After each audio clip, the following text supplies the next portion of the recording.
Həmin o universal yağı mən Sovet istehsalı və yaxud da ki 70-80-ci ildə istehsalı olan avtomobilə vura bilərəmmi? Sovet istehsalı və yaxud köhnə avtomobillərə məsləhətdir ki, məsələn 10W40 istifadə edəsiniz və yaxud da 15W40. Çünki onlar sadə mühərriklərdir. Yəni onlarda ki çox duru yağa ehtiyac yoxdur. Ona görə yaxşı olar ki 10W.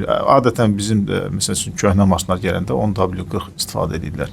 Yaxşı da effekt verir onlarda da. Bəs bilinən də indi o birislərdən vursaq nətər olar? Ya yağ azalma verəcək. Məsələn 0.20 siz ora süz Buxarlanma gedəcək. Buxarlanma orada çox duru yağ olanda məsamələr o istər-istəməz Porsche üzüklərindən məsamələr o yanma kamerasına düşüb yana bilər. Yəni ona görə azalma gedə bilər. Yəni duru yağ sistemində həm də səs verə bilər. Yəni ki o nəzərdə tutulub o mühərriklər belə deyək də yarı sintetik yağlara və sayı göstəricisi 15-40. Məsələn Sovet maşınlarında ən çox məşhur olan 15W40 idi. İndi məsələn 15W40 demək olar ki istifadə olunmayan səviyyəyə gəlib çatıb.